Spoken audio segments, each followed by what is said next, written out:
Before I hung up the phone, I accidentally overheard my daughter talking to her husband, her voice bright and excited. "The old fool signed everything. We're finally getting out of debt." I sat frozen in the kitchen, the phone pressed to my ear as my own child discussed something that made my blood run cold. They didn't know I was listening. They didn't know the line was still connected. And that mistake would cost them everything. I'm truly grateful you're here with me. Before we continue, tell me in the comments, where are you watching from today?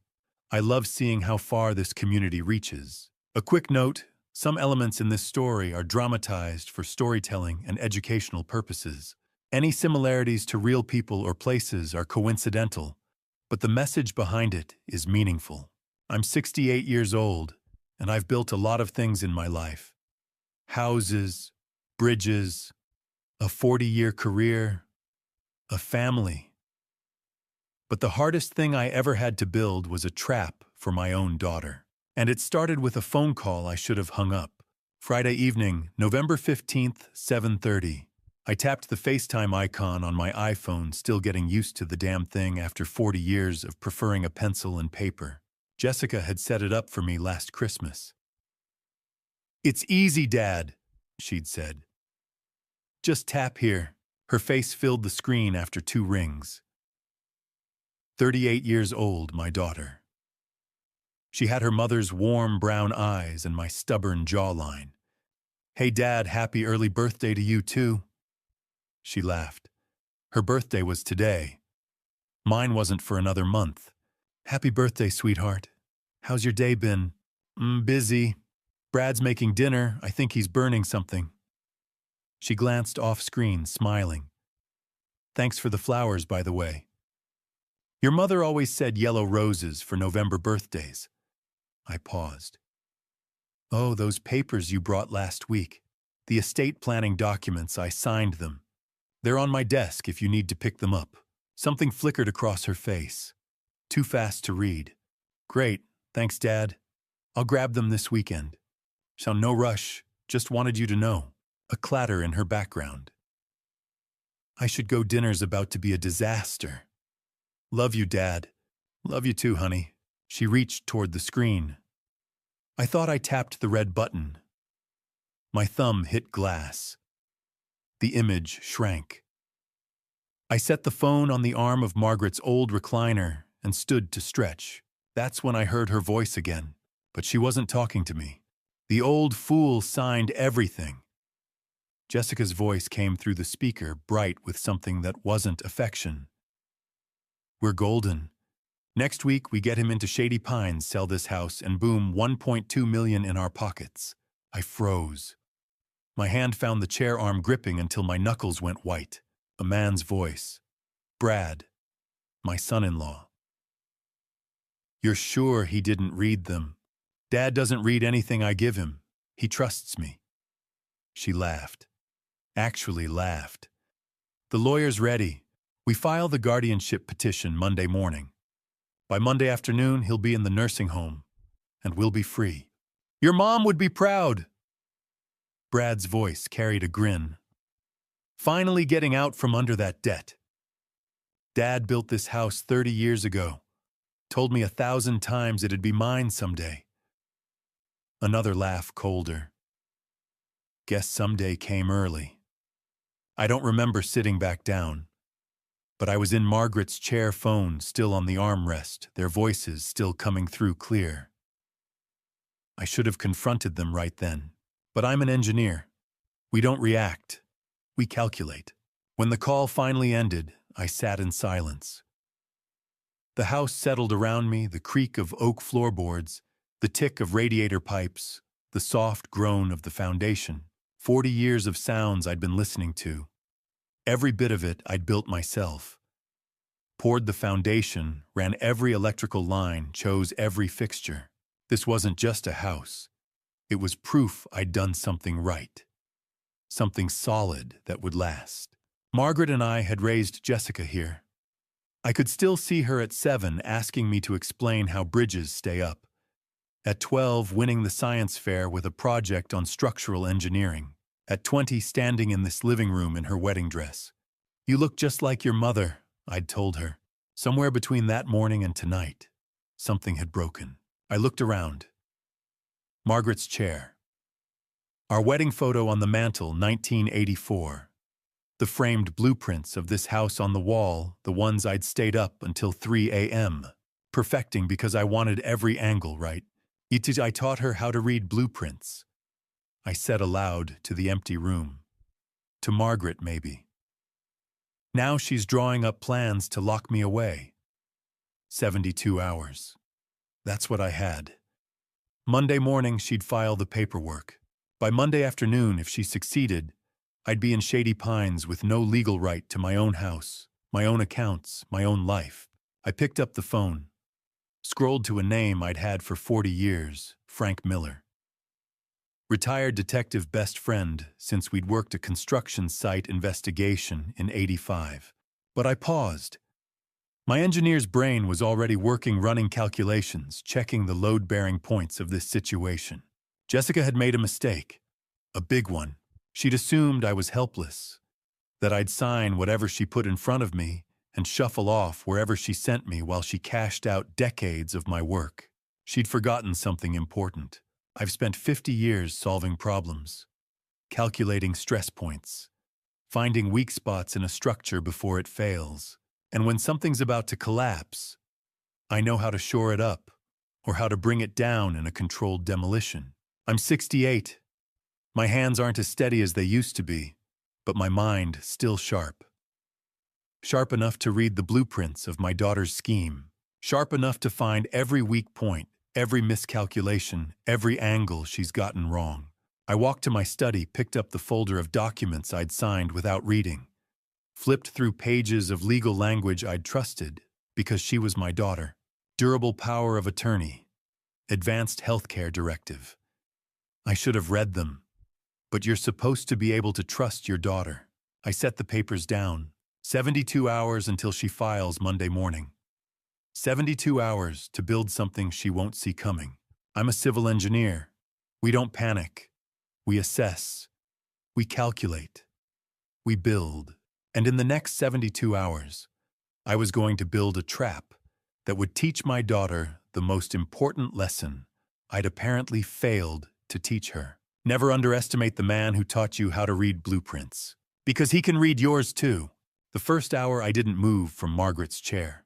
I just sat there with the phone in my hand, replaying the recording. iPhones save audio automatically if a call doesn't disconnect properly, something about the system treating it like voicemail. I'd never known that until tonight. I listened 3 times. Each time I hoped I'd hear something different.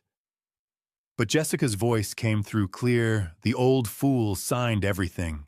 By the 3rd replay, I'd moved past hoping. I started analyzing instead, breaking it down the way I used to break down structural problems on a job site. Estate planning documents. That's what she'd called them when she brought them over last Tuesday. Showed up around lunch with a folder, and that smile, the one that used to mean she'd aced a test. Just some standard stuff, Dad. Power of attorney healthcare directive, in case something happens. She'd been planning the something herself. I opened the folder on my desk. 6 pages neatly stapled. I'd signed the last page without reading the first 5. Why would I? She was my daughter. Page 1, durable power of attorney. Legal language I should have parsed, but didn't. Page 4, my signature blue ink, definitely mine. I recognized the way I still make the H in Hayes, too tall a habit from 40 years of signing blueprints. But the pages bothered me now. I held page 1 up to my desk lamp. The spacing between lines was tighter than page 4. The header, estate planning documents, was in a different typeface than the body text. She'd had me sign page 4. Then she'd attached different pages to the front. My signature was real. The document above it was not. I set the papers down carefully like they might explode. Shady Pines. Brad had said on that recording. The nursing home out past the county line. I'd read about it in the Oregonian last year's state investigation for financial exploitation of residents. The place had stayed open, though. Places like that always do. That's where she wanted to put me. Not because I needed care. Because she needed me out of the way. Monday morning, Jessica had said. We file the guardianship petition. I looked at the calendar on my desk. Today was Friday. That gave me 72 hours. The house creaked around me. 10 o'clock at night, the temperature dropping outside the old timber frame adjusting. I'd heard these sounds for 3 decades. Tonight they sounded different, like the house was asking me what I was going to do. I thought about Margaret. 5 years gone this past March. Cancer took her fast, 6 months from diagnosis to the end. Jessica had come home those last 3 months, moved into the guest room, helped with medications and hospice visits. Back then, I'd thought she was being a good daughter. Now I wondered. Had she been practicing, learning the system, figuring out how guardianship worked, so she'd know how to use it later? I played the recording a 4th time. "Yon 1.2 million in our pockets," Jessica's voice bright and eager. Finally getting out from under that debt. Brad's voice relieved. No, there wasn't another explanation. This was exactly what it looked like. I had 3 choices. First, confront them tomorrow. Show up at their house, play the recording, demand they stop. Problem, they'd know I knew.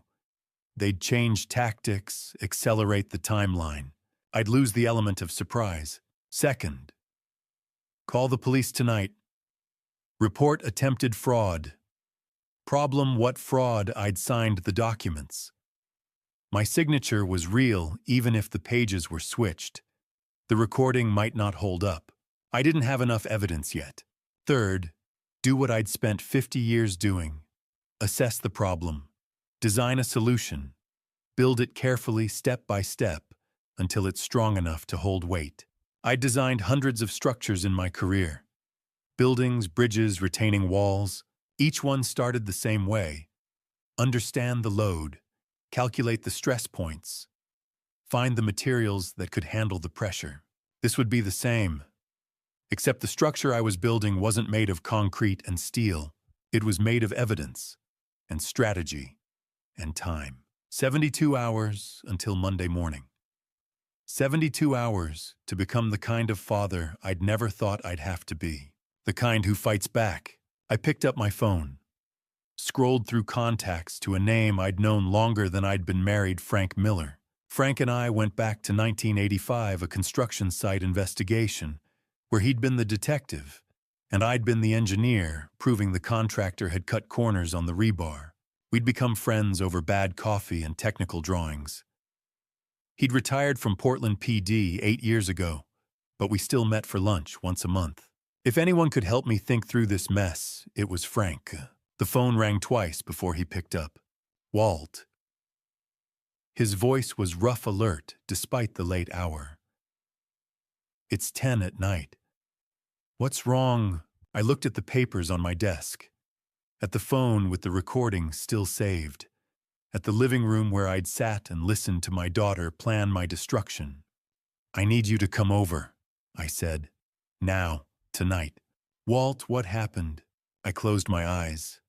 Tried to find words for something I still couldn't quite believe. My daughter's trying to destroy me, I finally said. Not with a weapon, with paperwork. And I've got 72 hours to stop her. There was a pause. Then Frank's voice came back steady and certain. I'll be there in 20 minutes. Frank's truck pulled into my driveway at 11:03. The headlights cut across the living room, and I heard the familiar diesel rattle of his old Ford, the same truck he'd been driving since retirement. He was at my door before I could open it. Walt. Frank Miller looked the same as always, 70 years old, tall and lean, gray hair, cut military short eyes that still had that cop's way of seeing everything at once. Show me. No small talk. That was Frank. I handed him my phone with the recording queued up. He listened without speaking, standing in the middle of my living room. When it finished, he was quiet for 30 seconds. This is elder abuse. he finally said. Organized, premeditated. They've been planning this for months, Walt. Months. Nobody puts together a guardianship petition over a weekend. There's lawyer consultations, medical evaluations, financial documentation. He handed the phone back. Show me the papers. I gave him the folder. Frank pulled reading glasses from his jacket and spread the documents on my kitchen table. He examined each page the way he used to examine evidence at crime scenes. Methodical, thorough. Your signature's real, he said, pointing to page 4. But look at page 2. The text sits differently on the page. Whoever did this scanned your signature page, then printed the other pages separately and bound them together. Same paper stock, but different laser printer dots. I'd noticed the font was off. Frank saw the machinery behind it. Can we prove that? In court, with a forensic document examiner, yes, but that takes time we don't have. Frank set the papers down. You said they're filing Monday morning. But 9 a.m. That's what Jessica said. Then by Monday afternoon, if the judge signs off, you lose control of your finances, your property, your medical decisions, everything. Frank sat and gestured for me to do the same. We've got 72 hours. We can't stop them from filing, but we can build a case that destroys them the moment they try. How? We need 3 things. Frank ticked them off. 1 solid proof of forgery. 2 evidence of their financial motive. Why now 3 someone on the inside who can tell us what they're planning. I thought about that. Brad's in real estate. Maybe there's money trouble. I'll dig into that tomorrow. County records, business filings, credit checks. If he's drowning, we'll find out. Frank leaned back. But the inside source is trickier. Do they have anyone close who'd help us? Tyler. The thought came immediately. My grandson, I said. Tyler. He's 16. Smart kid, wants to study engineering. He comes over most weekends to work on science projects. Jessica's son. Yeah, I hesitated. He's a good kid, Frank, but he's still their kid. Which makes him either your best asset or your biggest risk. Frank's eyes were steady. 16 is old enough to understand loyalty. Question is, where does his lie? I thought about Tyler. Last Saturday, he'd been here for 4 hours building a model bridge for his physics class. We'd talked about load distribution tension compression. He'd stayed for dinner frozen pizza because I still couldn't cook worth a damn. I think he'd help, I said. If I asked, you think. But you don't know. Frank stood, walked to the window. We call him in, and he tells his parents this whole thing accelerates. They file tomorrow instead of Monday. We lose our window. So what do? We test him. You call, ask him over Saturday afternoon. Something normal, homework, help, project work, whatever you usually do. You feel him out. See if he's noticed anything strange at home. Frank turned back. You don't tell him what's happening. Not yet. You just assess. Assess, engineering word. Frank knew how to talk to me. I walked to the kitchen window, looked out at the backyard. Margaret's garden was still there, overgrown now, but I couldn't bring myself to tear it out. Roses, lavender, tomatoes every summer. I could still see her out there in a wide-brimmed hat, pruning shears in hand. Jessica had helped her plant those rose bushes, had watered them every evening that summer. Now I wondered if that girl, the one who'd knelt in the dirt next to her mother, was still in there somewhere. Margaret died 5 years ago, I said, still looking at the garden. Cancer. Jessica came home those last 3 months, moved into the guest room, helped with everything, medications, hospice care. She was there when Margaret passed. I remember. I came to the funeral. She seemed so genuine, Frank, so loving. My voice caught. I thought she was being a good daughter. She might have been, then. Or maybe she was learning the system. Power of attorney medical directives. Maybe she was training for this. Frank didn't answer right away. When he did, his voice was gentler. People change, Walt. Or maybe we just finally see what was always there. I turned back. I need to know which one Jessica is. The daughter who planted roses with her mother, or the woman trying to steal her mother's house. We'll find out. Frank checked his watch. It's almost midnight. You need sleep. Tomorrow morning, I start digging into Brad Morrison Financial's business records court filings. You called Tyler, set up a meeting for Saturday afternoon. Casual, normal. And Walt, don't mention his parents at all. I nodded. Understood. Frank headed for the door, then paused. One more thing. If Tyler's not on our side, if he tells them we're out of options, they'll file for emergency guardianship. We'll lose. I know. So make sure you're right about that, kid. After Frank left, I stood in the living room for a long time. The house settled around me, those familiar creaks and groans. I was about to bet everything on a 16-year-old boy's loyalty. A boy I loved, but whose parents were planning to destroy me. Either Tyler would help me survive this, or he'd be the one who finished me off. Saturday morning, I woke at 6, earlier than I had in months. Couldn't sleep knowing Frank was out there digging while I sat waiting. I made coffee, checked my phone every 10 minutes. Finally at noon, Frank called. Now, Walt, I've got what we need. His voice had that flat tone he used when he'd cracked a case. Brad Morrison is drowning. How bad? Bad enough to do something desperate. I heard papers shuffling. Brad's got credit card debt, $124,000 across 6 cards. Business loans from a failed real estate venture, $723,000. Total debt, $847,000. I set my coffee cup down carefully. Nearly $1 million. His income, $68,000 a year. Mid-level real estate agent. There's no way he's servicing that debt load. He's been robbing Peter to pay Paul for at least 2 years. And so selling my house, $1.2 million. That clears his debt and gives them $350,000 to start over. Frank paused. That's not even the worst part. There's worse. I called a contact at the FBI, asked him to run Brad Morrison through their databases. 2019, Brad was investigated for real estate fraud, specifically targeting elderly homeowners, convincing them to sell below market value, then flipping properties for profit. 3 complaints. The investigation went nowhere, but Walt, the pattern's there. This isn't the first time Brad's thought about exploiting someone older. My hand tightened on the phone. He's done this before. He's tried. This time he married into the perfect target. After Frank hung up, I looked at the text I'd sent Tyler an hour earlier. You free this afternoon? Want to show you an interesting physics problem. Tyler had responded immediately. Yes, I'll bike over around 1. Told Mom I'm staying at Jake's house this weekend. That last line.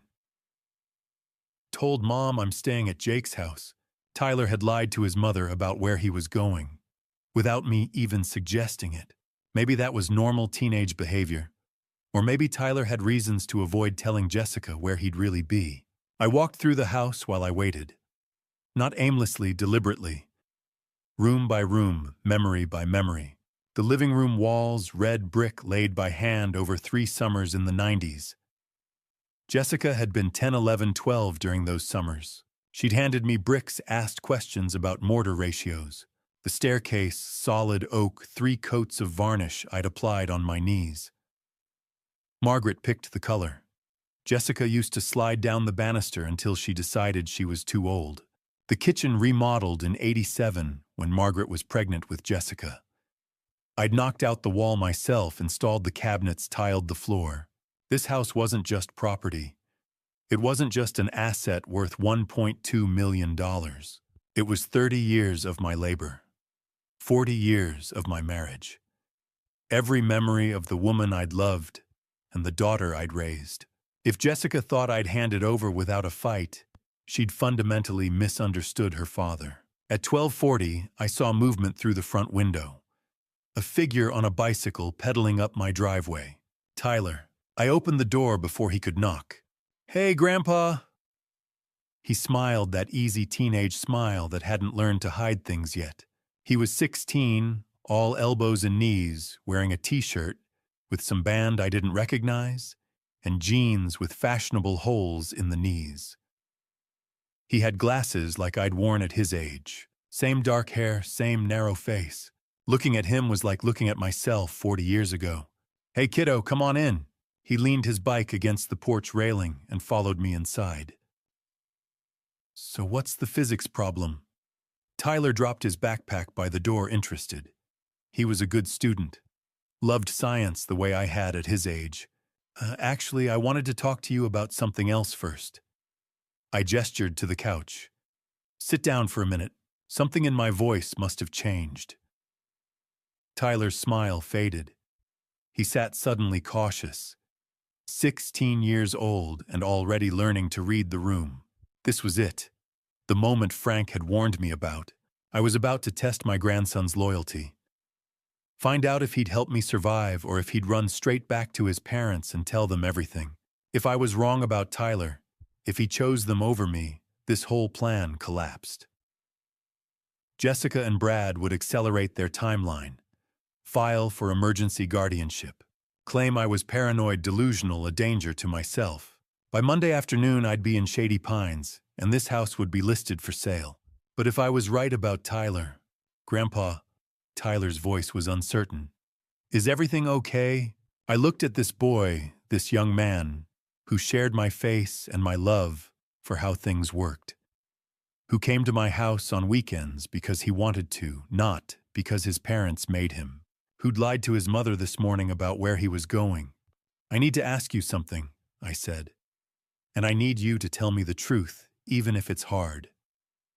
"Can you do that?" Tyler nodded slowly.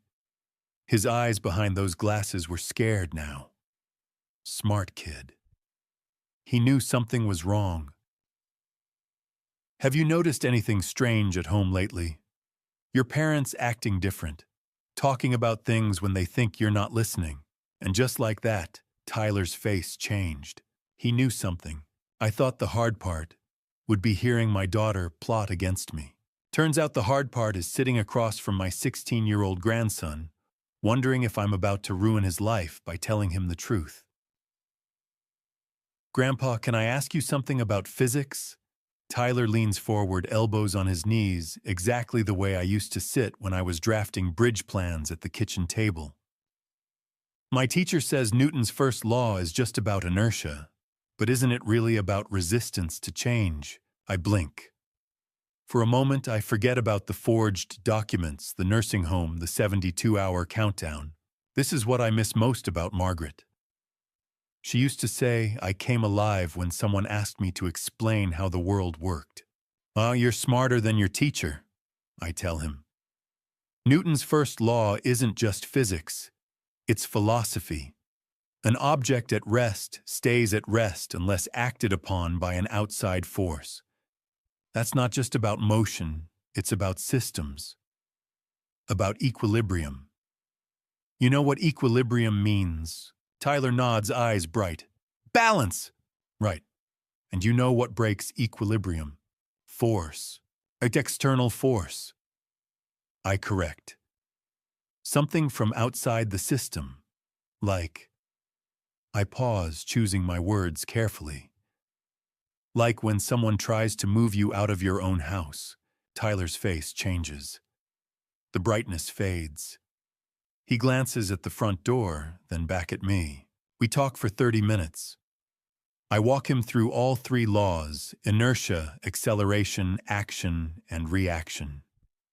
He asks good questions. He reminds me of myself at that age, hungry for answers, impatient with vague explanations. When we finish, I pour him a glass of water and sit back down. "So," I say, keeping my voice light. "How's school? How's your mom?" Tyler takes a long drink, sets the glass down carefully, centering it on the coaster. "She's been asking me weird questions. What kind of questions? About you. He won't meet my eyes. Like, do you forget things a lot? Do you repeat yourself? Do you ever get confused about what day it is? My chest tightens, but I keep my face neutral. And what do you tell her? I told her no, because it's true. You don't forget anything. He looks up now, frustrated. But she keeps asking. And last week she told me I should start writing things down. Like if you ever do forget something, I should make a note of it. For your health, she said. I nod slowly. Did she say why? She said it's normal for people your age, that we need to keep track just in case. Tyler's hands twist together. But Grandpa, you're not sick. You remember everything. You remember the exact date you poured the foundation for this house. You remember Mom's middle school teachers. You even remember the name of that dog we had when I was 5. Pesca, I say quietly. Yeah, Biscuit. Tyler's voice cracks a little. So why is she acting like you're losing your mind? I stand up, walk to the shelf, where I keep my old tape recorder, the one I used for site inspections back in the 80s. I've transferred the audio from my phone to this device, old school, harder to trace. I press play. Jessica's voice fills the room. Cold, calculated. The guardianship petition goes in Monday morning. Once the judge sees the medical records, it's done. We move him to Shady Pines, sell the house, clear the debt. 48 hours, Brad. 48 hours, and we're free. I watch Tyler's face go pale. He stares at the recorder like it's a weapon. That's Mom. I know. She's talking about putting you in a home, selling this house. I know. Tyler stands up so fast his chair scrapes backward. That's insane.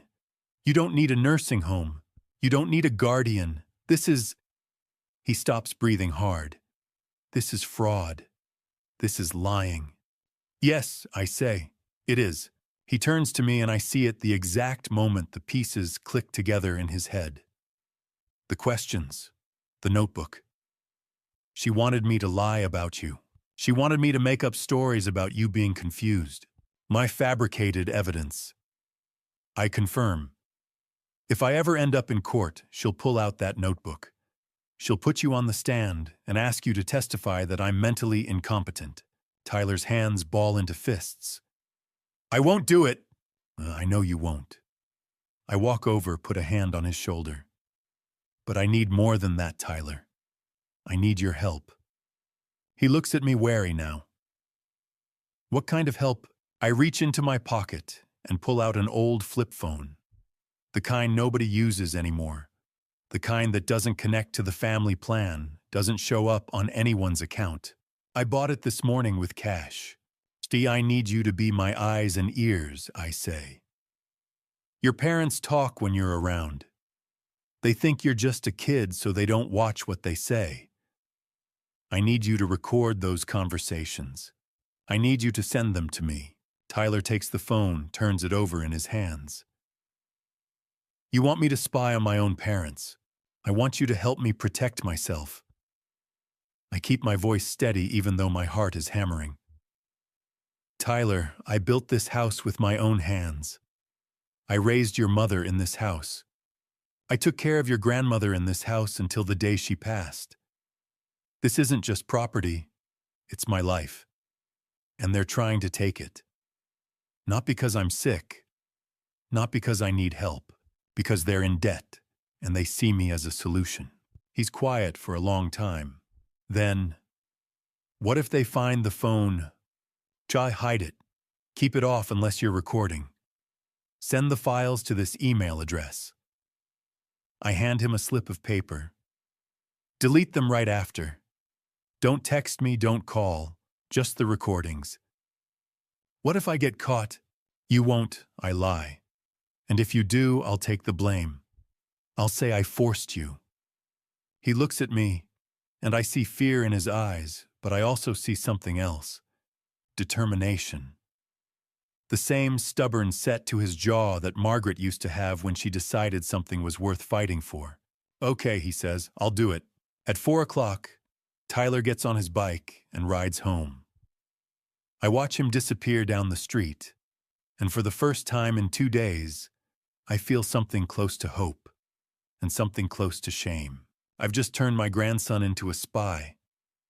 I've asked a 16-year-old to lie to his parents to sneak around to risk his safety for my sake. Margaret would have hated this. She always said families should protect each other, not manipulate each other. But then again, Margaret never had to fight her own daughter.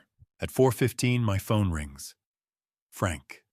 "I've found what you need," he says. "Come to my house tonight, 7 o'clock, and Walter, bring a strong stomach. What I dug up on Brad is worse than we thought." I hang up and stare at the recorder still sitting on the coffee table. Newton's third law: for every action, there's an equal and opposite reaction. Jessica pushed.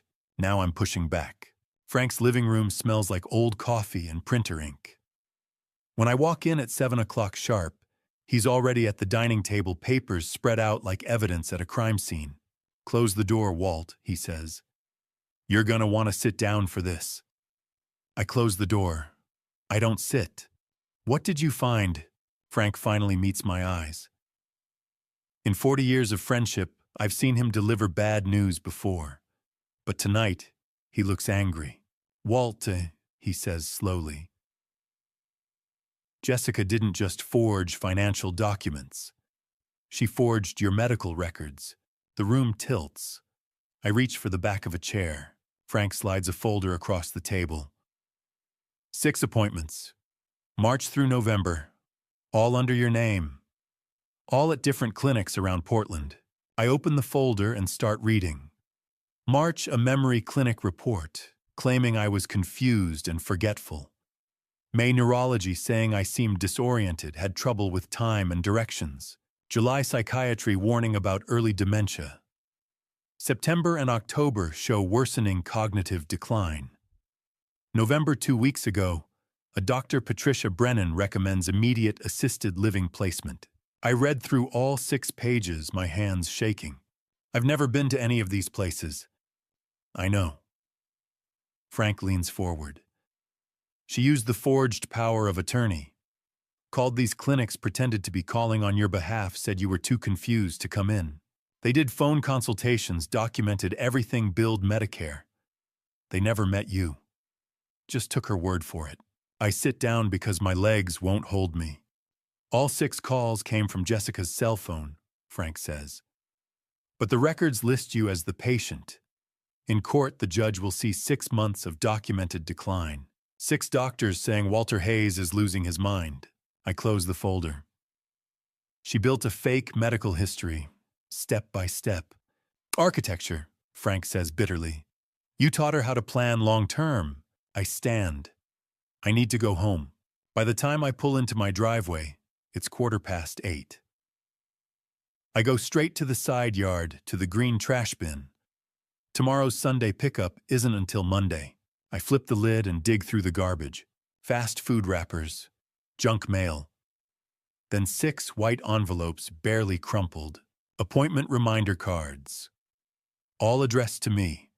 Memory clinic. March 15th. Neurology, May 8th. Psychiatry, July 20th.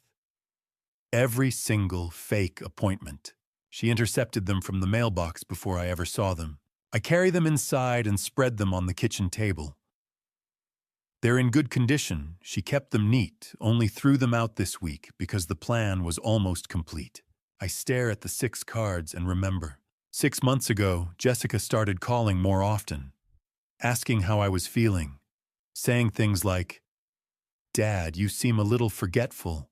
Are you sure you're okay?" I thought she was being a good daughter. She was building a narrative. When I passed every test, remembered everything perfectly, she didn't give up. She just invented the symptoms herself. I push the cards aside and walk upstairs. Margaret's jewelry box sits on the dresser, a wooden box I built 30 years ago, inlaid with cherry and maple. I open it.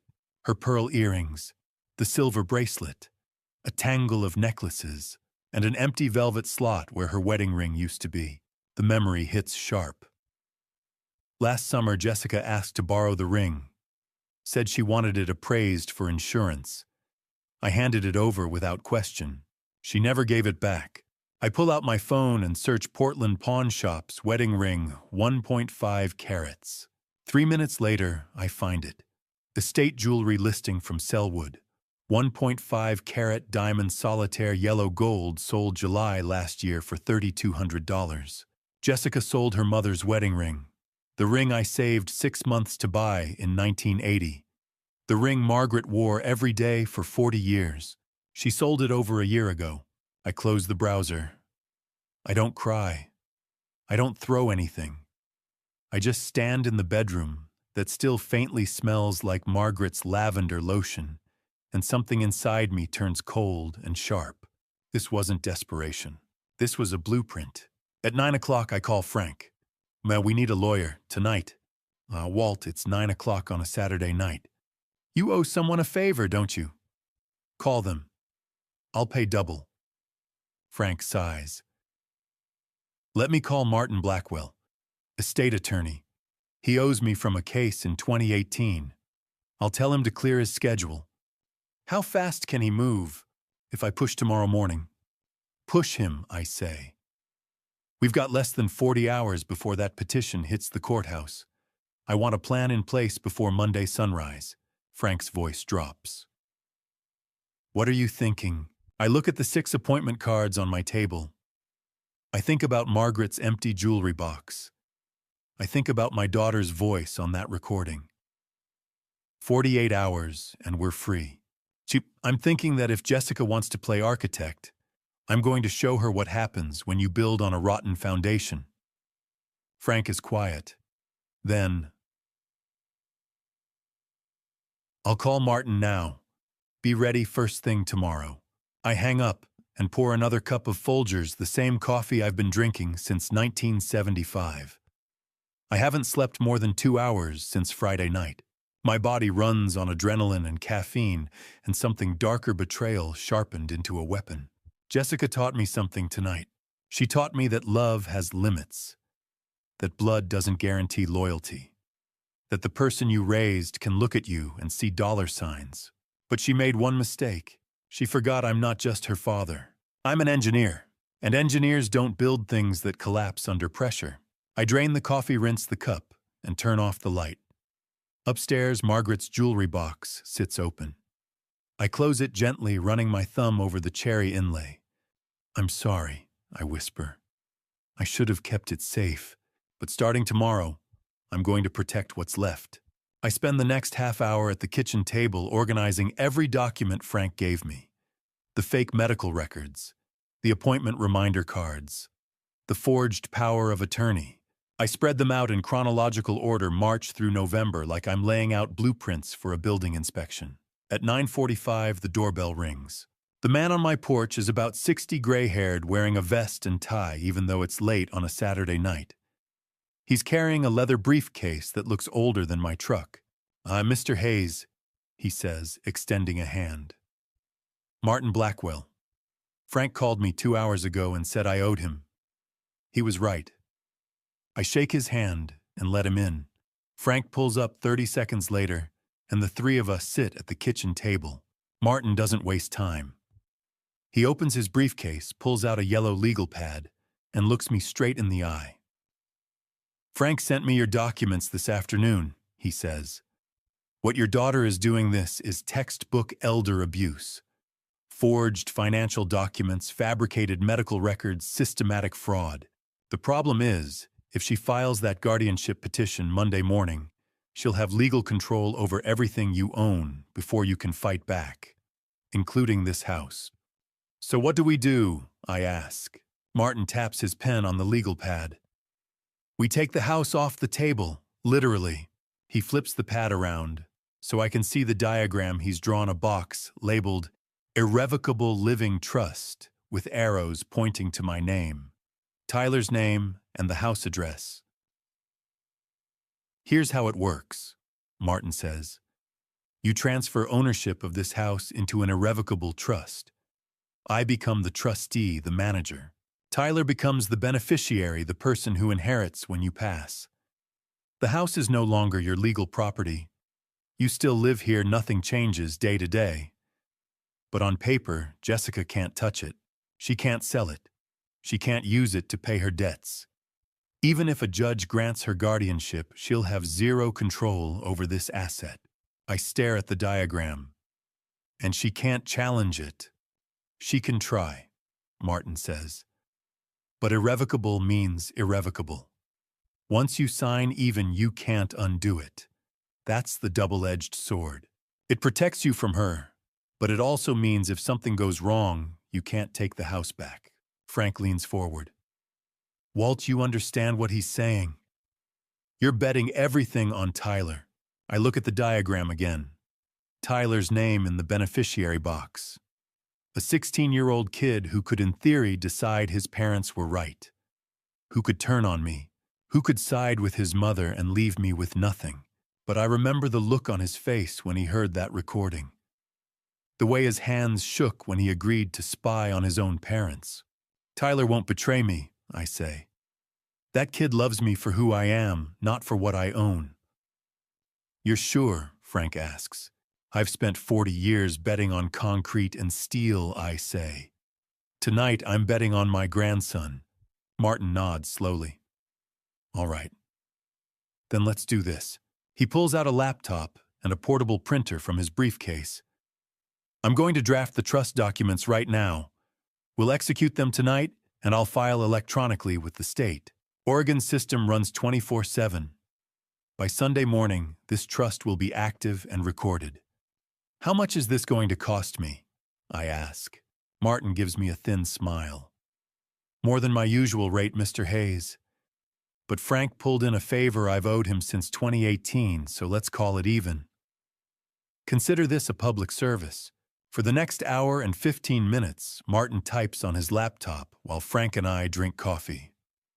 The portable printer spits out pages one by one. Martin explains each section: grantor trustee, beneficiary property description, successor provisions. It's dense legal language, but the core is simple. I'm giving up ownership to protect what I've built. At 11 o'clock, Martin slides the final document across the table. Sign here, here, and here, he says, pointing to 3 highlighted lines. I pick up the pen. My hand is steadier than I expected. Irrevocable Living Trust, executed November 16th, 2024. I sign my name 3 times. Martin witnesses it, then closes the folder. I'm filing this right now. He taps a few keys on his laptop. Done. The state will process it overnight. By 8 tomorrow morning, this house legally belongs to the trust. And when Jessica files her petition Monday, I ask. She'll discover the house is no longer yours, Martin says. She'll be furious. She'll try to challenge it. But there's nothing she can do. The trust is ironclad. Frank stands, stretches. When she gets angry, she'll make mistakes. Martin packs up his briefcase and shakes my hand. Mr. Hayes, I've seen a lot of ugly family situations in my career. This one's among the worst. But you've got a solid foundation now. Don't let her knock it down. After they leave, I walk to the back window and look out at the yard. The old swing set is still there, the one I built for Jessica when she was 5 years old. The wood is weathered now, the chain's rusty, but it's still standing. I pushed her on that swing 1,000 times. Every time she'd laugh and shout, "Higher, Daddy, push me higher." Now she's trying to push me. Not up, down. I turn away from the window and head upstairs. I'm running on fumes, 3 cups of coffee, and 2 hours of sleep in the last 48 hours. But I can't stop now. At 11:30, my phone buzzes. A text from Tyler. Grandpa, Mom, and Brad just talked in the kitchen. Mom said a doctor's coming to the house tomorrow morning to evaluate you. Brad said they need medical paperwork before they file Monday. Should I record it? I text back immediately. Yes, record everything. I set the phone down and sit on the edge of the bed. Tomorrow morning, a doctor coming here. An in-person evaluation to back up those 6 fake phone appointments. Jessica's tying up loose ends, but so am I. Frank shows up at 10 o'clock Sunday morning, looking like he just rolled out of a dumpster. His shirt's wrinkled, his hair's uncombed, and he's wearing jeans with a coffee stain on one knee. "What happened to you?" I ask. "Not all this," Frank says, gesturing at himself, "is what you're going to look like in about 4 hours. Confused, disorganized, a man who can't take care of himself." He walks past me into the living room and drops a canvas bag on the couch. "Walt, you need to understand something. That doctor's coming here this afternoon to certify you're incompetent. Jessica's paying her to do it. So you're going to give them exactly what they expect, but we're going to record every word." I sit down slowly. "You want me to act. I want you to survive." Frank pulls a wrinkled button-down shirt out of the bag. "Put this on. Misbutton it. Make it look like you got dressed in the dark." For the next 2 hours, Frank coaches me like a director prepping an actor for opening night. Costume, old shirt, buttoned wrong, loose jeans that bag around my ankles. Frank makes me tuck the shirt in crooked, so one side hangs lower than the other. Body language, slow movements, slight shuffle when I walk. Eyes that drift around the room like I'm searching for something I can't remember. Speech hesitate before answering, repeat questions back, and "What day is it?" at least 3 times during the conversation. Props leave a coffee cup half full on the counter. Forget to close the refrigerator door, misplace my glasses even though they're on top of my head. "Let's run it," Frank says, sitting down across from me. "I'm the doctor. You're Walter Hayes' confused old man." He clears his throat and switches into a formal tone. "Mr. Hayes, can you tell me what day it is today?" I pause, let my eyes wander to the window, then back to him. "Today, it's Saturday, isn't it? Or Sunday, I'm not entirely sure." "Good start," Frank says. "But slower. You're not drunk, you're confused. There's a difference. Drunk people slur. Confused people search for words." We practice for another hour. Frank fires questions at me. "What's your address? Who's the president? What did you eat for breakfast?" And I stumble through answers, mixing up details, asking him to repeat things. It feels humiliating. I'm a man who built bridges, who calculated load stress in my head, who never forgot a blueprint. Now I'm pretending to be too addled to remember my own street name. At 11:30, my phone buzzes. A text from Tyler. Grandpa just heard Mom on the phone. She said, "Dr. Brennan, you're coming at 2 o'clock, right? We need a certificate saying he's not competent. $5,000 like we agreed." I recorded it. I show the text to Frank. $5,000, he says quietly. "That's not a consultation fee. That's a bribe. And so now we have proof," I say. "Well, we have proof she's paying a doctor," Frank corrects. "But we need proof of what the doctor says when she gets here." That's where these come in. He opens his bag and pulls out 3 small devices. The first is a clock, an ordinary wall clock, the kind you'd find in any kitchen. Except Frank unscrews the back and shows me a tiny camera lens embedded in the face. "This goes on the wall behind where you'll be sitting," he says. "It'll capture everything from a wide angle." The second device is a picture frame, another hidden camera. "This goes on the bookshelf angled toward the couch where the doctor will sit." The third is a wireless microphone no bigger than a button. "Han, this goes in your shirt pocket. Clip it to the inside seam. It'll pick up every word anyone says within 15 feet.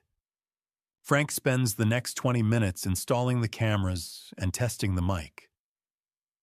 He shows me the feed on his phone, 2 clear video angles, crisp audio. Everything Jessica and the doctor say will be recorded. "Just one rule," Frank says. "Stay calm. Don't break character. Even if they say something that makes you want to explode, you keep playing the confused old man. We need them to hang themselves." At 1 o'clock, I go upstairs and put on the costume. Wrinkled shirt, misbuttoned, loose jeans. I look at myself in the bathroom mirror. I'm 68 years old. I've built hundreds of structures that are still standing across 3 states. I've taught engineering students, mentored young contractors, spent 40 years earning respect in my field. And now I'm standing in my own bathroom, dressed like a man who can't figure out which buttons match which holes, preparing to act incompetent, so my own daughter can't destroy me. Is this how a man's career ends? I stare at my reflection for a long moment. Then I think about Jessica's voice on that recording. Cold, calculated. 48 hours, and we're free. No, this isn't how my career ends. This is how I fight when everything else has failed. I head back downstairs. Frank's doing a final check on the cameras. Ready? He asks. I nod. At 1:45, a black Mercedes pulls up in front of the house. A tall woman steps out from the driver's side, blonde, probably late 50s, carrying a medical bag. She's wearing a blazer and slacks, the kind of outfit that says professional, but not too formal. The passenger door opens. Jessica. She and the doctor exchange a few words on the sidewalk, then start walking toward my front door. Frank steps into the kitchen, out of sight. The cameras are recording. The mic is live. I sit down in the living chair, adjust my crooked shirt, and take a deep breath. The doorbell rings. The show begins. I stand up slowly, shuffle to the door, and pull it open. Dr. Patricia Brennan is shorter than I expected, maybe 5'6", with dyed blonde hair pulled into a tight bun. She's wearing a navy blazer over a white blouse, carrying a leather medical bag that looks expensive. Her smile is professional, practiced. Behind her, Jessica stands on the porch step. Hands clasped together, face arranged into an expression of concern. Jessica says softly, stepping forward. This is Dr. Brennan. Remember I mentioned her last week? I scheduled a health checkup for you. I let my eyes drift between them, then back to Jessica, like I'm trying to place the memory. A doctor? Oh, I don't... Did you tell me? It's okay, Mr. Hayes. Dr. Brennan says, her voice smooth and reassuring. May I come in? I step aside, shuffle back toward the living room. They follow me in. Jessica closes the door behind them. Dr. Brennan sits on the couch, sets her bag beside her, and pulls out a clipboard. Jessica stays standing near the doorway, arms crossed, watching. Mr. Hayes. Dr. Brennan begins. Can you tell me what day it is today? I pause. Let my eyes wander to the window like I'm searching for the answer outside. Today, it's Saturday, isn't it? Or Sunday. She writes something on her clipboard. And do you remember my name? I look at her, squint a little. Your name is Doctor. I'm sorry, I've forgotten. More writing. Can you tell me your home address? I hesitate, then recite the street name correctly, but give the wrong house number off by 20. She doesn't correct me, just writes it down. Who's the current president, Mr. Hayes? I frown like I'm reaching deep into my memory. Oh, that's Obama, isn't it? Jessica shifts her weight near the door. I see her glance at Dr. Brennan, some unspoken signal passing between them. And how are you managing daily tasks? Dr. Brennan asks. Eating, bathing, that sort of thing. I shrug, let my voice trail off. Sometimes I forget to eat breakfast, or I can't remember if I already ate. Dr. Brennan nods sympathetically and makes another note. Jessica steps forward, now her voice thick with false worry. Doctor, he's getting worse every week. Last week he left the gas stove on all night. I came over the next morning and the whole house smelled like gas. I'm terrified something's going to happen. I keep my face blank, but inside I'm cataloging the lie. I don't have a gas stove. I installed an electric range in 1987 and haven't touched it since. Dr. Brennan looks up at Jessica, then back at me. Mr. Hayes, do you remember leaving the stove on? I shake my head slowly. I don't think so. Maybe. He doesn't remember, Jessica says, her voice breaking a little. That's what scares me. Dr. Brennan closes her clipboard and stands. Mr. Hayes, I'd like to step outside with your daughter for just a moment. Will you be all right here? I nod, settle back into the chair, like an old man content to wait. They walk out onto the front porch. The door doesn't close all the way. There's a 2-inch gap. I can't see them, but I know the cameras are still recording. And the wireless mic Frank clipped near the door frame is close enough to pick up voices. I sit very still and listen. Jessica's voice quieter now, but still audible. Doctor, can you write a certificate saying he needs assisted living, something I can submit with the guardianship petition? Dr. Brennan's reply is cautious. I'd need to do a more thorough evaluation. These things take time. Had we agreed on $5,000? Jessica's tone sharpens. Here's $2,500 up front. There's a pause. I hear the faint crinkle of an envelope being opened. Then Dr. Brennan's voice lower, smoother. Oh. Well, in that case, I can certainly expedite the paperwork. I'll have a report written by this afternoon. Thank you, Jessica says. I knew I could count on you. Footsteps. The door swings open. Dr. Brennan steps back inside, her professional smile firmly in place. Mr. Hayes.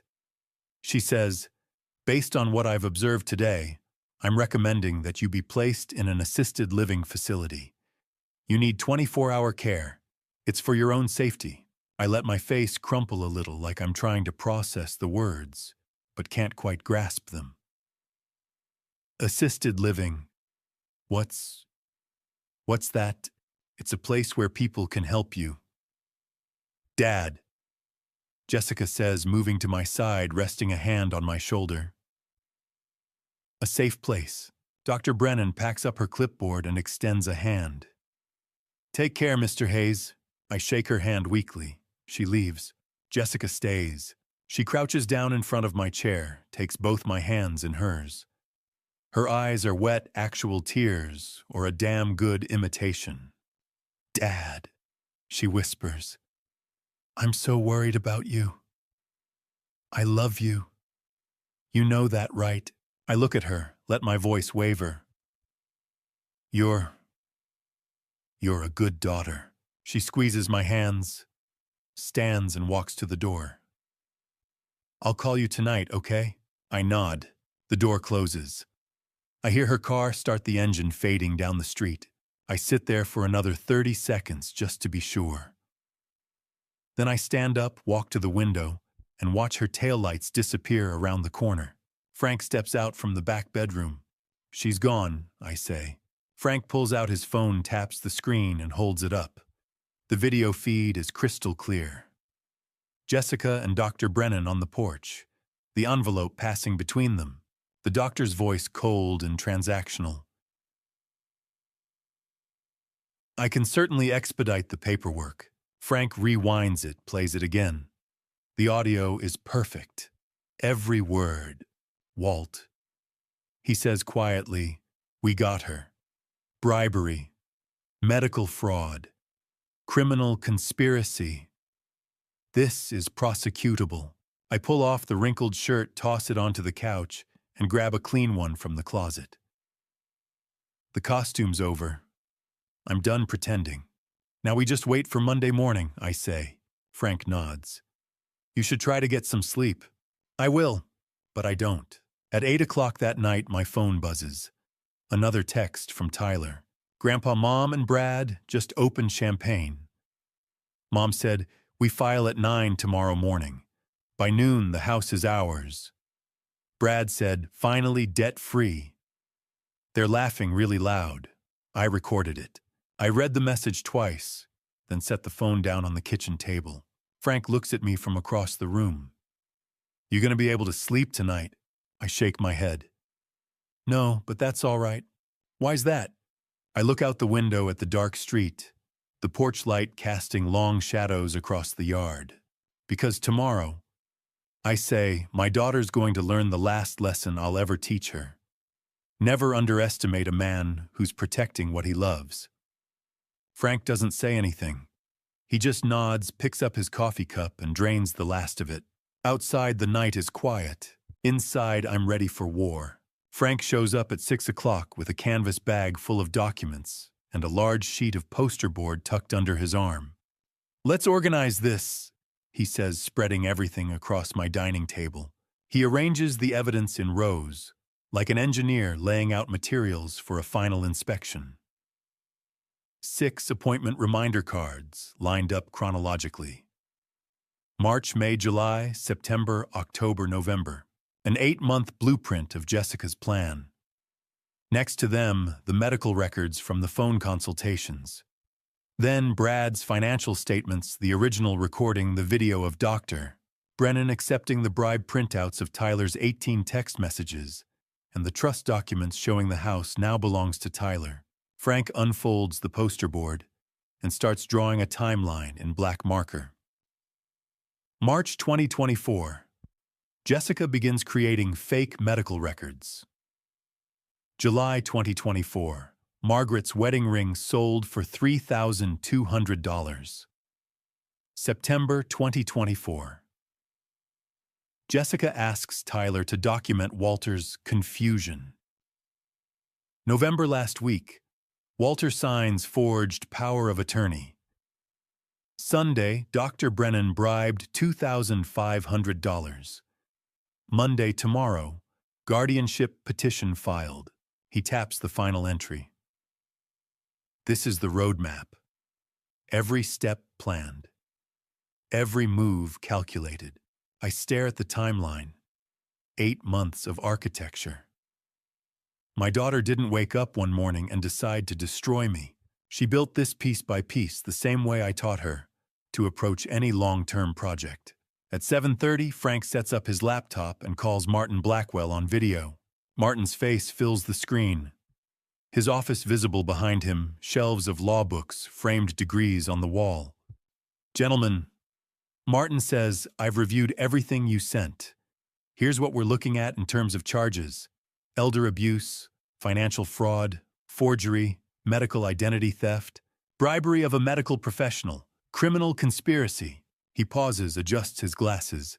If Jessica's convicted, she's facing 10 to 15 years in prison. Brad, as an accessory and co-conspirator, 7 to 10. Dr. Brennan will lose her medical license and serve at least 5 years. The numbers hang in the air. Frank leans back in his chair. "And the evidence is solid, airtight," Martin says. "Between the recordings, the financial trail, and the video of the bribe, this is prosecutable on every count." He looks directly at me through the screen. "Mr. Hayes, you've built a case that would make a district attorney weep with joy." I nod, but I don't feel victorious. I just feel tired. Martin ends the call. Frank closes the laptop and looks at me. "Walt," he says quietly, "you can still walk away from this. Take all of this to the police right now. Let them arrest Jessica and Brad tomorrow morning. You don't have to be there. You don't have to face her." I shake my head. "I need to look her in the eyes," I say. "I need her to see that I'm not some confused old man she can manipulate. I need her to know I fought back." Frank studies me for a moment, then nods. "All right.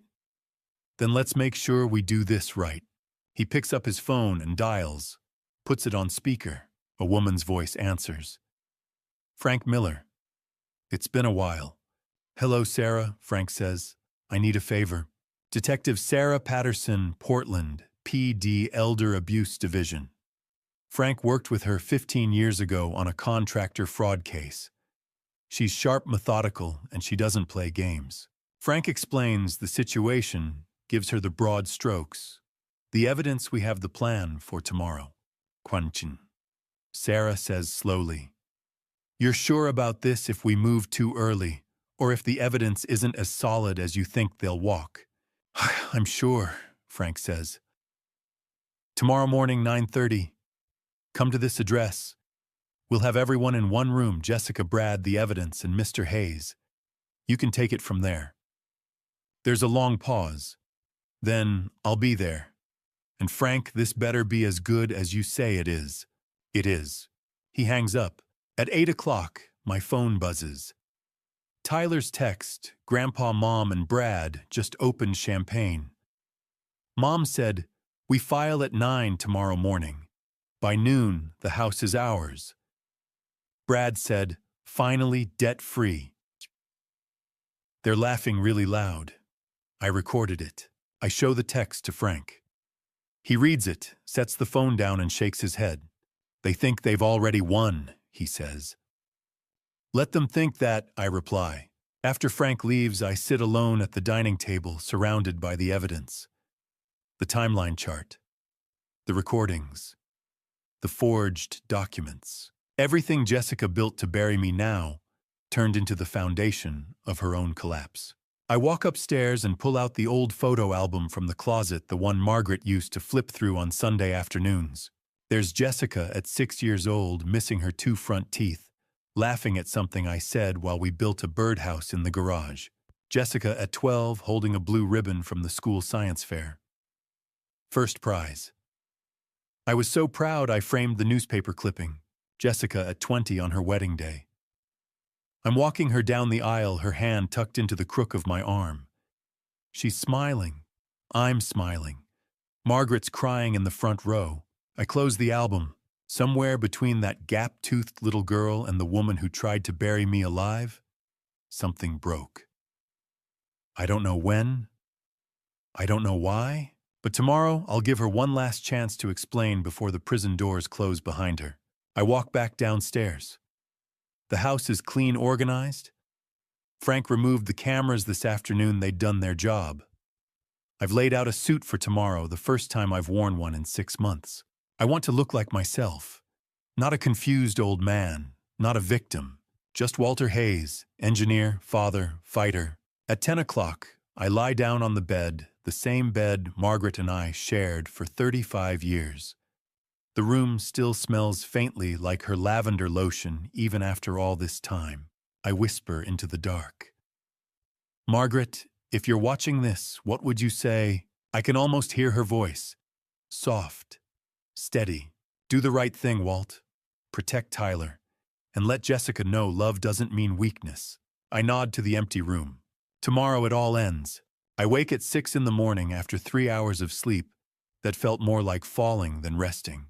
I make coffee, Folgers same as always, and stand at the kitchen window watching the sun rise over Portland. November fog rolls through the streets in soft gray waves, the kind of morning that makes the city look like a watercolor painting, beautiful and cold. 30 years ago, I stood at this exact window and watched a crew pour the foundation for this house. Margaret was pregnant with Jessica then. I remember thinking, this is what I'm building for. A family, a future, something solid. I take a sip of coffee. It burns going down. At 7:15, my phone buzzes. A text from Tyler. "Grandpa, Mom told me to stay home from school today. She said, 'We're going to have good news soon.' I told her I wanted to come see you first. She said, 'Okay, that my friend Jake can pick me up from your house and take me to school after.' I'm biking over now. Are you ready?" I text back, "I'm ready. Are you?" 3 dots. Then yes. "I love you, Grandpa." I stare at the screen. Tyler hasn't said those words to me since he was 12 years old. 4 years of silence.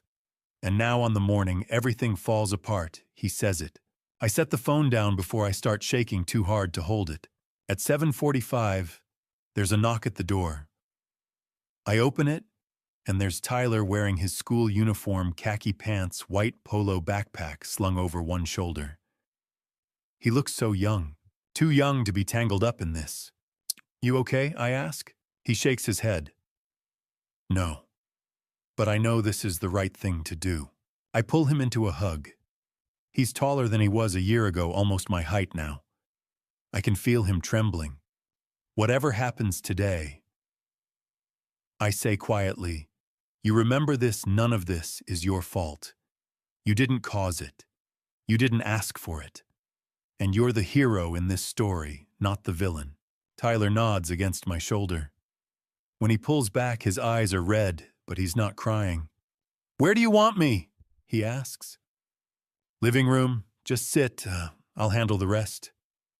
At 8:15, Frank arrives. He's not alone. Detective Sarah Patterson steps out of the passenger side of Frank's truck. She's in her mid-40s, wearing jeans and a plain jacket, nothing that screams cop. Her hair's pulled back in a ponytail, and she's got the kind of face that's seen too many bad situations to be surprised by one more. Frank introduces us. Sarah shakes my hand, firm grip, direct eye contact. Mr. Hayes. She says, I've reviewed all the evidence Frank sent over. This is the clearest case of elder abuse I've seen in 15 years. But I need to make sure you understand. Once I walk in there and make arrests, there's no turning back. Your daughter will go to jail, so will her husband. This is your last chance to change your mind. I look at her for a long moment. Then I say, Detective, I spent 40 years building bridges. You know what happens when a bridge's foundation is rotten. She tilts her head slightly. Heck, it collapses. I continue. And it takes people down with it. My family's foundation is rotten. If I don't replace it now, the whole thing's going to fall. Sarah studies me, then nods. All right, here's the plan. I'll stay in my car parked down the street. When you're ready, when they've said enough to incriminate themselves, you text Frank. He'll signal me, and I'll come in. Don't try to do this alone. Understood. Understood.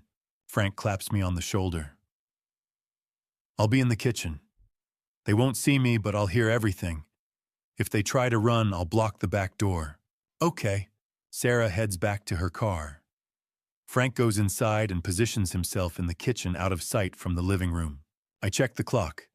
8:50. I walk into the living room. It's spotless. I cleaned it last night, arranged the furniture, made sure everything was in order. It looks less like a home and more like a courtroom. Tyler's sitting on the couch, hands folded in his lap, staring at the floor. I sit down in Margaret's chair, the one she used to curl up in on Sunday afternoons with a book and a cup of tea. My hands are shaking. I try to steady them, but I can't. Tyler reaches over and takes my hand in his. You're so strong, I whisper. I'm proud of you. He squeezes my hand and doesn't let go. At 9 o'clock, the doorbell rings. I stand, take a breath, walk to the door and open it. Jessica's standing on the porch, dressed in a black blazer and slacks. Her hair pulled back in a tight bun. She looks polished, professional, like someone about to close a business deal. Behind her, Brad's wearing a gray suit and carrying a leather briefcase. He looks calm, confident. Morning, Dad, Jessica says brightly. You ready? We've got the appointment with the lawyer at 9:30. I know it's early, but we want to make sure everything's finalized today. Brad nods. Morning, Dad. The word tastes like ash in my mouth. Come in, I say. We need to talk. Jessica's smile doesn't falter. Of course. Let's talk on the way. No, I say. We're talking here now. Come inside. Something flickers across her face. Confusion maybe, or the first edge of suspicion, but she steps through the door. Brad follows. I close the door behind them and lead them into the living room. They walk in, and Jessica stops mid-step. Tyler's sitting on the couch. Tyler. Jessica's voice sharpens. What are you doing here? Why aren't you at school? Tyler doesn't answer. He just looks at her, his face blank, his hands still folded in his lap. Jessica turns to me, and for the first time I see her mask slip. Just a little. Just enough. Dad, what's going on? I close the door to the living room. Lock it. Then I turn to face her, and when I speak, my voice is different. Steady, clear, no hesitation, no confusion. Sit down, I say. Both of you. We have a lot to talk about. Brad glances at Jessica. Jessica stares at me. and for the first time in 8 months, I see a flicker of worry in her eyes. She's starting to realize something's wrong. If you're still here, comment 1 so I know you're standing with me. And tell me, if it were you, would you forgive? Or would you let the truth explode in front of everyone? What happens next changes everything. And before we continue, please note, the next part includes some dramatized elements for storytelling impact. It may not reflect reality exactly as shown. If this isn't for you, this is your moment to step away. Jessica and Brad sit down on the sofa. Jessica's still trying to hold her smile in place, but I can see the cracks forming. "Dad," she says, her voice bright but tight. "What's going on? We're going to be late for the appointment." "There is no appointment, Jessica." The smile falters. "What do you mean?" I stay standing. "I want the height. I want the control. Friday last week." I say slowly, "I called to wish you a happy birthday." "You remember that?" Jessica glances at Brad, then back at me. "Yes, I remember." "Do you remember that I mentioned signing some papers?" Her face flushes slightly. Yes." I never hung up the phone, Jessica. Silence drops like a stone. When I heard the entire conversation between you and Brad.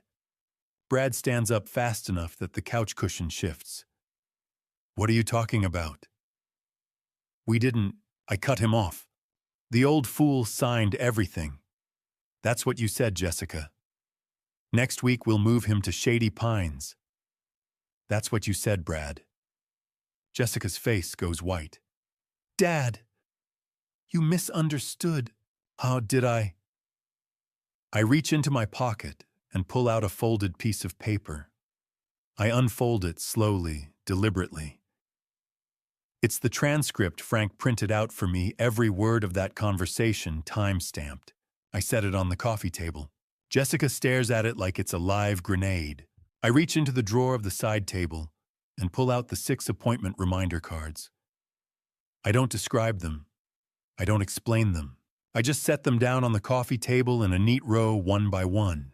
March, May, July, September, October, November. These, I say, are 6 medical appointments you arranged by impersonating me. I never went to any of these places. You created a fake medical history over 6 months. He's confused. He can't remember. He's not capable of living alone. As I set down the last card, I watch Jessica's face. She stops breathing.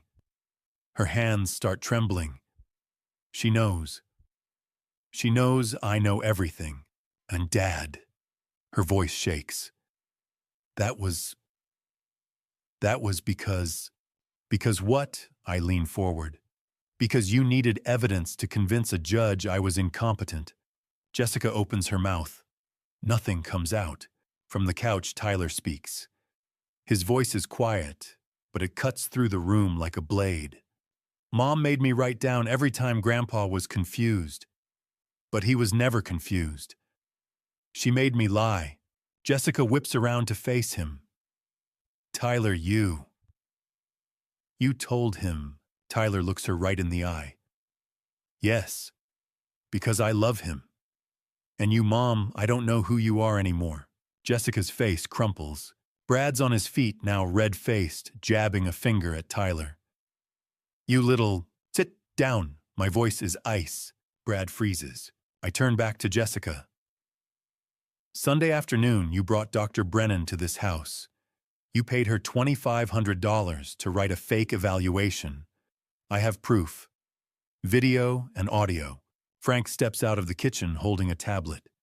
He taps the screen, then turns it toward Jessica and Brad. The video plays. Clear as daylight. Jessica on the front porch, handing Dr. Brennan an envelope. The rustle of paper. Dr. Brennan's voice smooth and transactional. Okay. I'll have the report written by this afternoon. Brad explodes. You set us up, you... Yes, I say calmly. I did. I let that hang in the air for a moment. Then I continue. Now about this house. I gesture around the living room. The house you were planning to sell to pay off Brad's $847,000 in debt. I have bad news for you.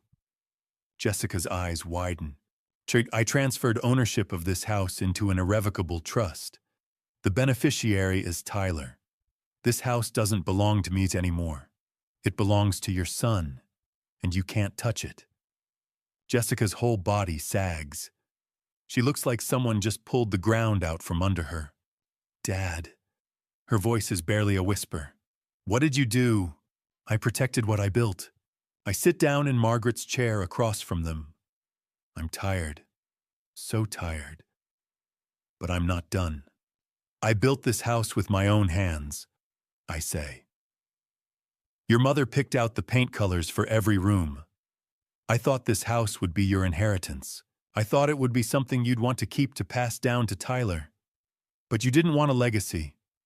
You just wanted cash. Jessica's crying now. Real tears, not the fake ones from Sunday. You don't understand, she chokes out. We're drowning in debt. We had no other choice. You could have asked me for help. She stares at me. You could have come to me and said, Dad, we're in trouble. We need help. I would have helped you, Jessica. I would have figured something out. But you didn't ask. You decided it was easier to bury me alive and take what you wanted. Her face twists. I'm sorry. I'm so sorry. Do you remember your mother's wedding ring? Jessica blinks, thrown by the sudden shift. The one you borrowed last year. I continued to get it appraised for insurance. Her mouth opens, closes. I found the receipt, Jessica. You sold it. $3,200. She doesn't deny it. She just sits there, tears streaming down her face. That ring, I say quietly, is the one I gave your mother 40 years ago. I saved for 6 months to buy it. She wore it every single day until the day she died, and you sold it like it was a piece of junk at a yard sale. Jessica covers her face with her hands. Brad suddenly stands. That's it. We're leaving. You can't prove anything, old man. I look up at him. My voice is cold, flat. Sit down. I don't have to listen to you. Detective Patterson. I call out, please come in. The front door swings open. Detective Sarah Patterson steps into the living room, wearing her full uniform badge glinting on her chest. Behind her are 2 other officers in uniform. Brad's face goes gray. Sarah looks at Jessica and Brad with the calm, professional expression of someone who's done this 1,000 times. Jessica Hayes Morrison, she says. Brad Morrison, you're both under arrest for elder abuse, financial fraud, forgery, and bribery of a medical professional. She steps forward, pulling a pair of handcuffs from her belt. You have the right to remain silent. Anything you say can and will be used against you in a court of law.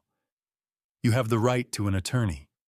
If you cannot afford an attorney, one will be provided for you. Jessica doesn't move. She just stares at the handcuffs like she can't believe they're real. Brad tries one last time. This is insane. We didn't... Turn around, Mr. Morrison, Sarah says. Hands behind your back. One of the officers steps forward and cuffs Brad. He doesn't resist. He just stands there, face red, jaw clenched. Sarah turns to Jessica. Miss Hayes Morrison. Jessica finally looks up. Her mascara is smeared. Her hair's fallen out of the bun. She looks small, broken. Stand up, please, Sarah says gently. Jessica stands on shaking legs. Sarah cuffs her wrists behind her back. I watch it all happen. I don't feel victorious. I don't feel relieved. I just feel tired. Tyler's sitting beside me, gripping my hand so hard his knuckles are white. It's okay, I whisper to him. It's over now. Sarah nods to the other officers, and they start leading Jessica and Brad toward the door. Jessica turns back one last time, looking at me over her shoulder. Dad, she says, her voice breaking. I really am sorry. I don't answer. The door closes behind them, and just like that, it's over. Brad's shouting before the handcuffs are even on. This is a trap, he yells, twisting towards Sarah. That old man set us up. This whole thing is... Sarah's voice cuts through calm and professional. Mr. Morrison, all the evidence we've collected was obtained legally. You have the right to remain silent. I strongly suggest you use that right. Brad's face goes redder, but he shuts his mouth. I look at Jessica. She's not shouting. She's not fighting. She's just sitting on the couch, perfectly still, staring at me. Tears stream down her face, but she doesn't wipe them away. "Dad," she whispers. "You're really doing this to me?" I meet her eyes. "No, Jessica. You did this to yourself." One of the officers, young guy, maybe 35, nameplate says Ramirez steps forward and pulls Brad's arms behind his back. The handcuffs click into place. Brad jerks forward, trying to pull away. "Hey, I'll sue!" Brad shouts. Frank, still standing by the kitchen doorway, speaks up. His voice is cold, flat. "You won't do anything, Brad. You're going to prison for 7 to 10 years. And when you get out, everyone in this city will know you're the guy who preys on old people." Brad's mouth opens, closes. He looks at Frank like he wants to say something, but nothing comes out. Sarah walks over to Jessica. "Mrs. Morrison, stand up, please." Jessica doesn't move at first. Then slowly she rises to her feet. Her hands are shaking. Sarah pulls out a pair of handcuffs. The metallic click as she opens them echoes through the room. She guides Jessica's hands behind her back, and then, click, the sound of the lock snapping shut fills the silence. I watch it happen, and for a moment time feels like it's stopped. My daughter, in handcuffs, in my living room. Jessica turns her head toward Tyler, who's still sitting on the couch beside me. She says, her voice breaking. "Baby, I'm sorry. I did this for us. I was trying to..." Tyler stands up. He takes a step back away from her. "No," he says. His voice is quiet, but it's steady. "You did this for money. You didn't care about Grandpa. You didn't care about me. You only cared about yourself." Jessica's face crumples. "Tyler, please don't say that." "I'm staying with Grandpa," Tyler says. "You made your choice." Jessica sobs once hard, but Tyler doesn't move. He just stands there looking at her like she's a stranger. Frank steps forward and hands Sarah a small USB drive. "So everything you need is on here," he says. The video of Dr. Brennan accepting the bribe, the FaceTime recording, the forged medical records, financial evidence, and 18 audio recordings from Tyler documenting their conversations. Sarah takes the drive, walks over to the side table, and plugs it into her laptop. She scrolls through the files for maybe 2 minutes, then looks up and nods. "Mr. Hayes," she says, "this is one of the strongest cases I've ever seen. Thank you for your cooperation." I don't say anything, I just nod.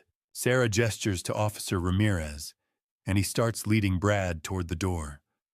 Brad's still muttering under his breath something about lawyers, about how this won't stick. But nobody's listening. As Sarah guides Jessica toward the door, Jessica stops. She turns back to look at me one last time. "Dad," she says, her voice barely audible. "Can't you forgive me?" I don't answer right away. I just look at her, at the woman who used to be my daughter. Finally, I speak. "You ask me about forgiveness," I say quietly. "You tried to bury me alive. You forged my medical records.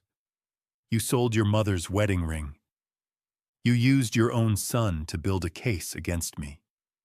And now you ask me about forgiveness." Jessica's face twists. "Dad, I'm your daughter."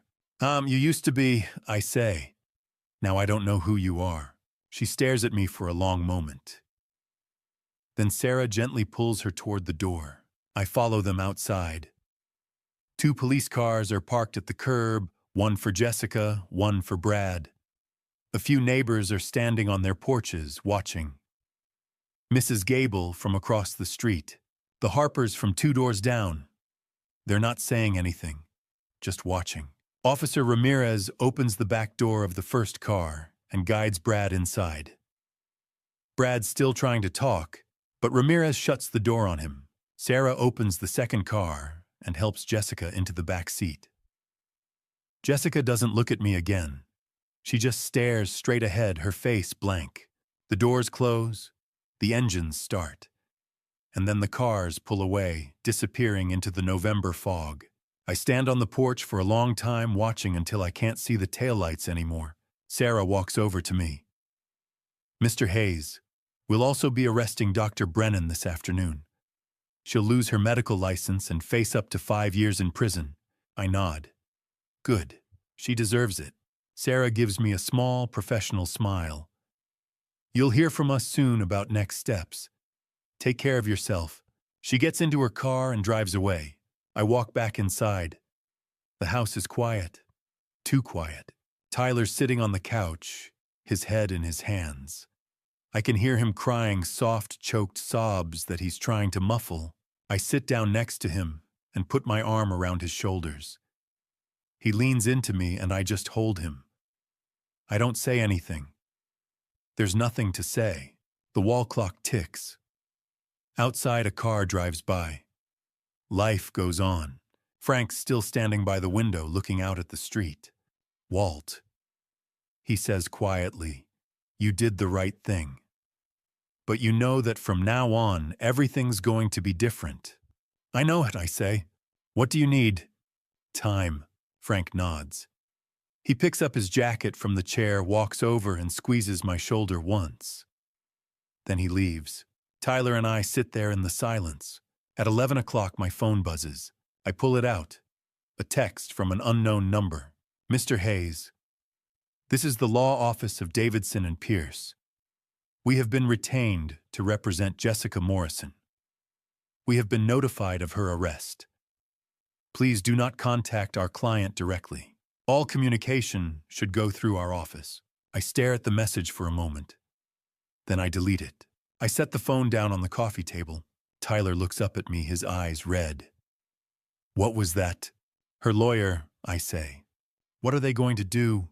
I lean back in the chair and close my eyes. "They're going to fight," I say. "And so are we. The legal battle is just beginning." At 2 o'clock, my phone rings. Detective Patterson. "Mr. Hayes." She says, "I wanted to update you. Jessica's being interrogated right now. She's admitted to some of the charges, but she's blaming most of it on Brad. Says he forced her into it." I close my eyes.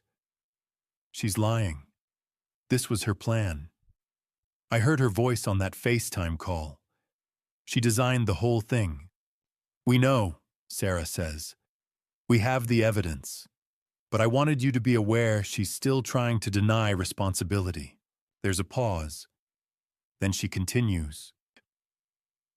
"Brad, on the other hand, confessed to everything. The $847,000 in debt. Convincing Jessica to sell your house. Bribing Dr. Brennan. He's already asking for a plea deal, hoping for 5 years instead of 10. And Jessica, she's asking to see you." "No," Sarah doesn't push. "Understood. I'll let you know if anything changes." She hangs up. I sit there for a long time, staring at the phone in my hand. At 3 o'clock, I go back inside. Tyler's still on the couch exactly where I left him this morning. He hasn't moved. He's just sitting there staring at the wall. "Tyler," I say gently. "Have you eaten anything?" He shakes his head. I walk into the kitchen and make a sandwich. Ham and cheese, Tyler's favorite since he was 6 years old.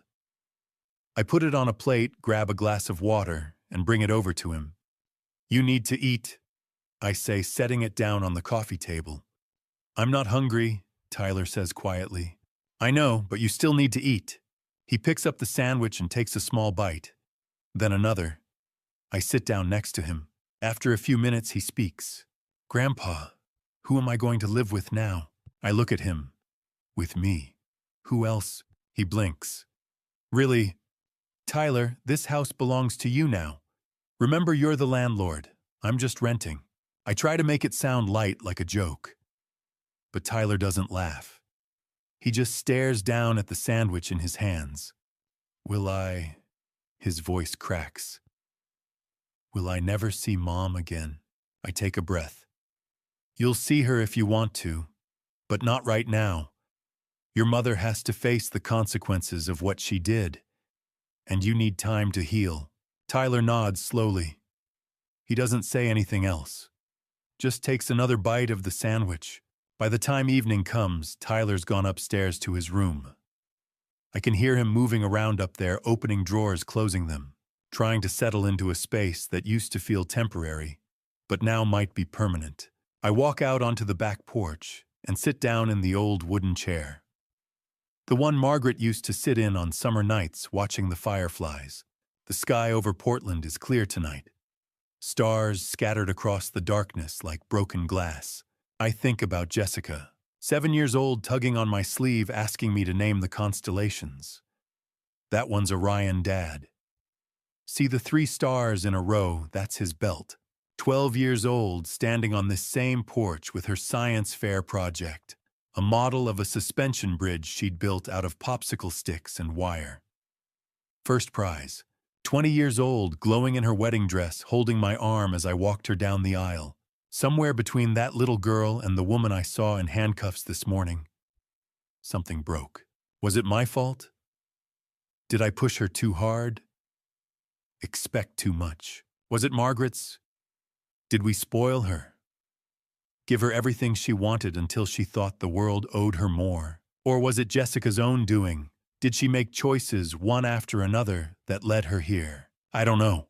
I sit there for a long time watching the stars, and I ask myself the question I've been avoiding all day. Will I ever forgive her? A voice in my head, soft, steady, sounding a lot like Margaret, answers back. Forgiveness doesn't mean forgetting Walt. It means letting go of the burden. But I'm not ready to let go. Not yet. The wound's too deep. The betrayal's too fresh. Maybe someday, but not today. At 9 o'clock, my phone buzzes. A text from Sarah.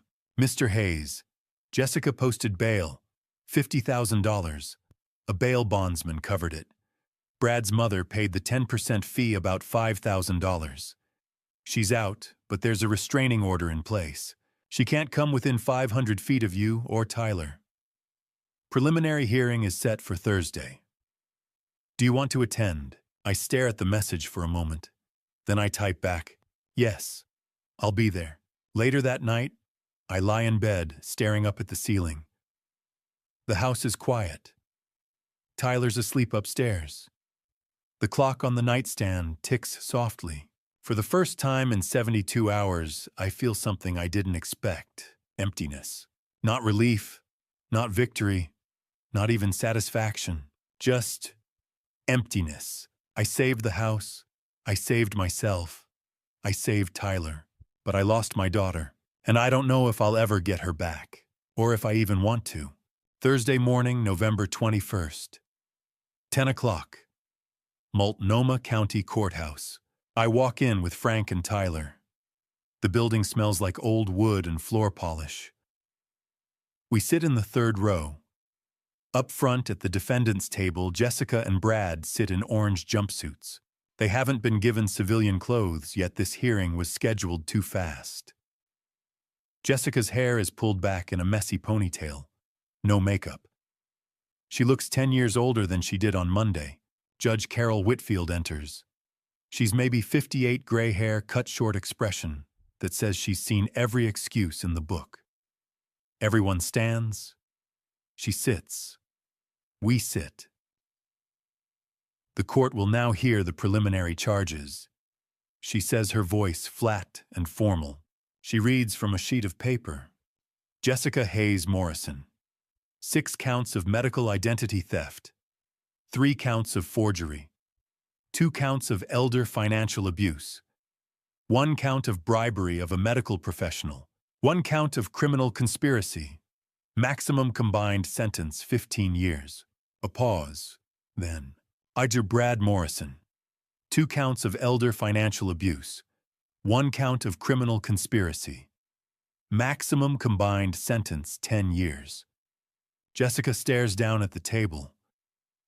Brad's jaw is clenched so tight I can see the muscle twitching. The judge looks up.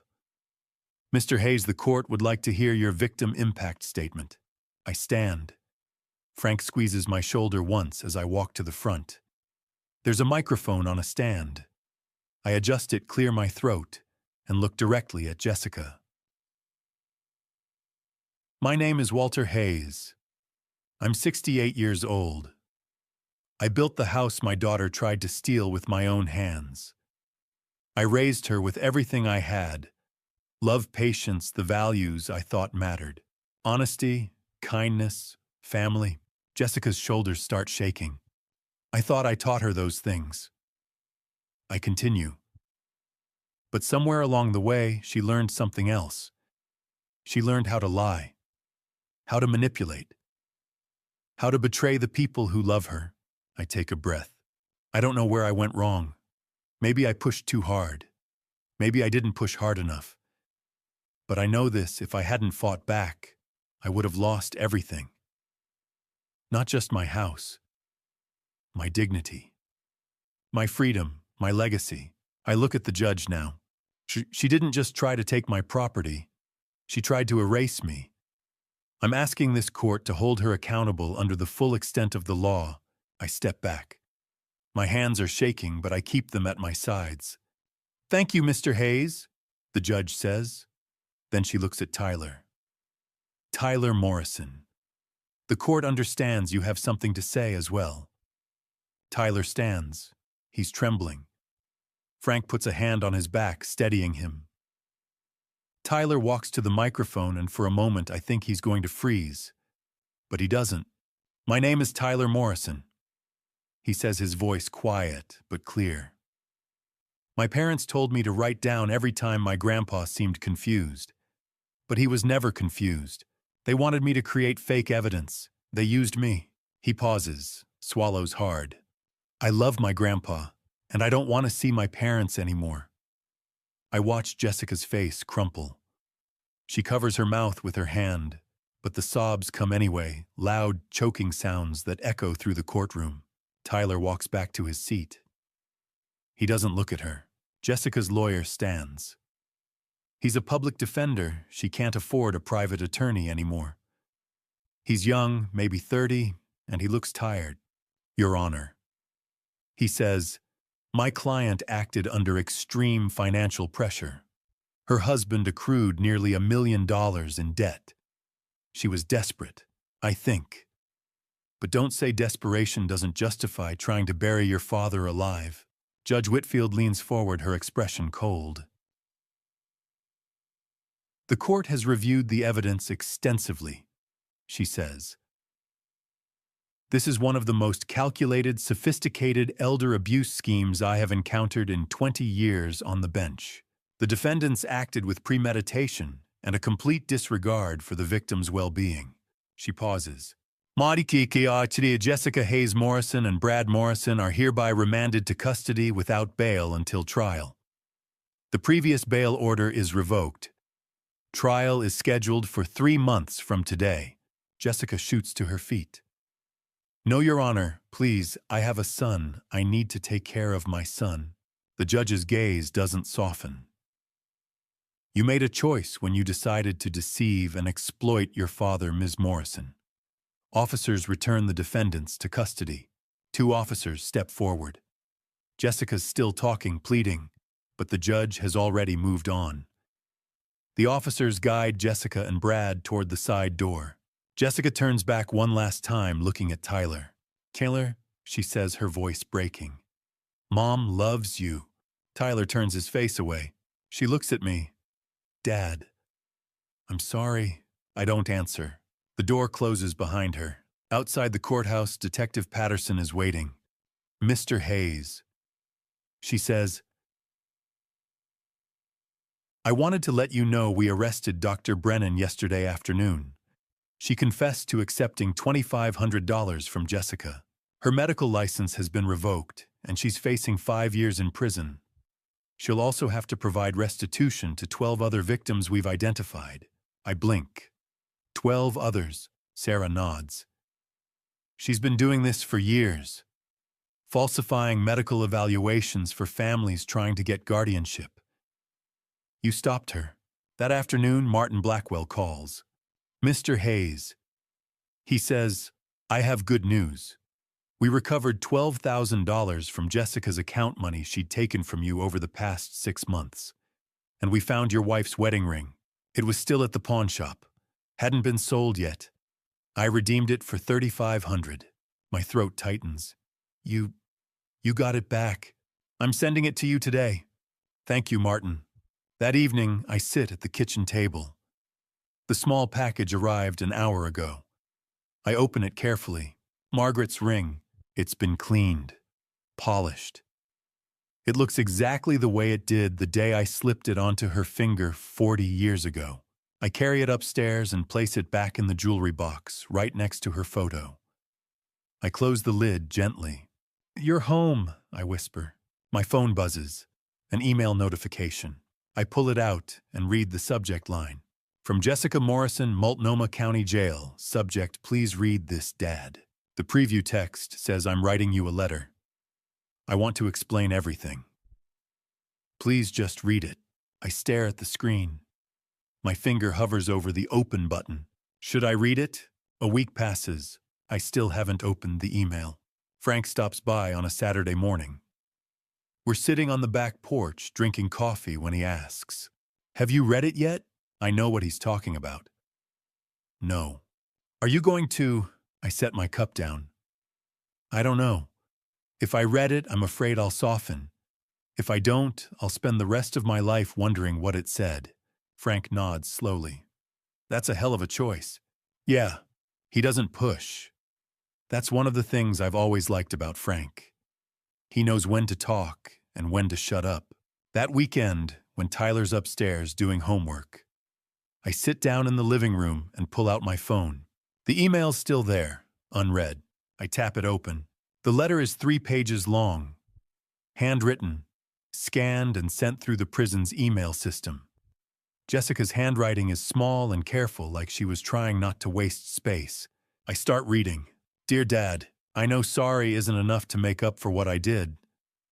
I know you can't forgive me. But I need you to know this. I didn't start out wanting to hurt you. I stop. Take a breath. Keep reading. 18 months ago, Brad lost $500,000 in a bad real estate deal. We were facing foreclosure. I panicked. I thought if I could sell your house, we'd clear the debt, and then I'd buy you a smaller place, something easier to manage, more comfortable. I told myself I was helping you. Downsizing, reducing your burden, but somewhere along the way, the plan got darker. I started cutting corners. I started lying. And the worst part is, I started believing my own lies.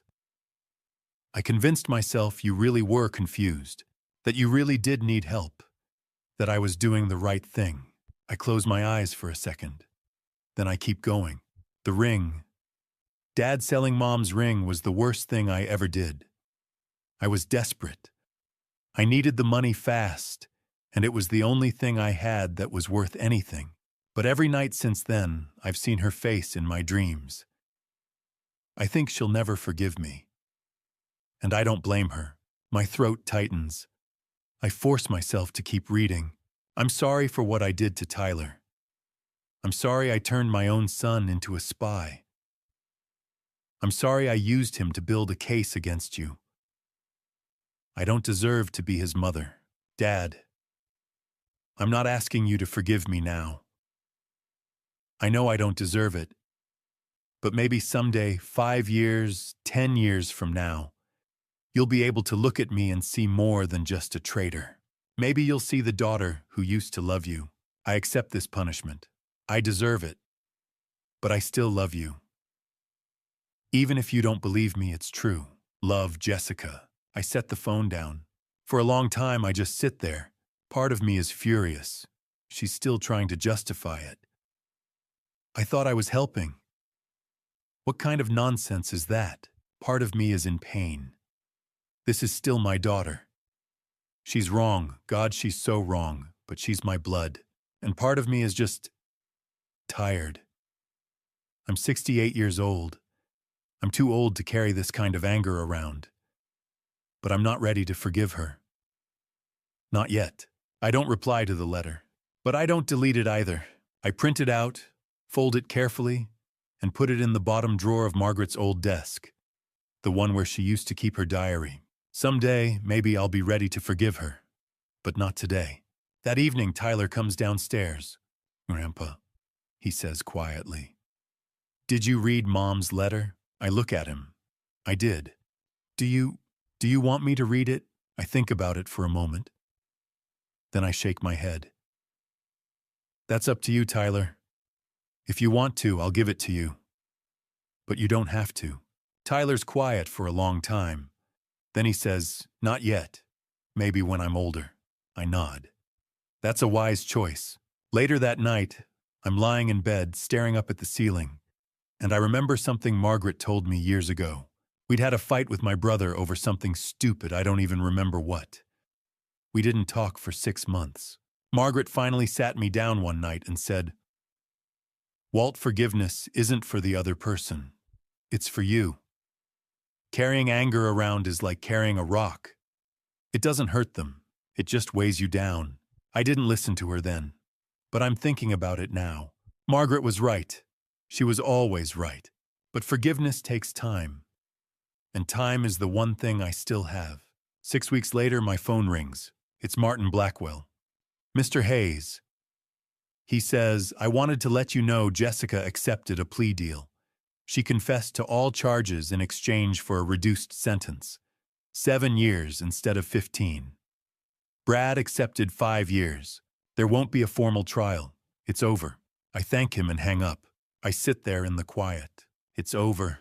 The legal battle, the confrontation, the testimony, the waiting, all of it, done.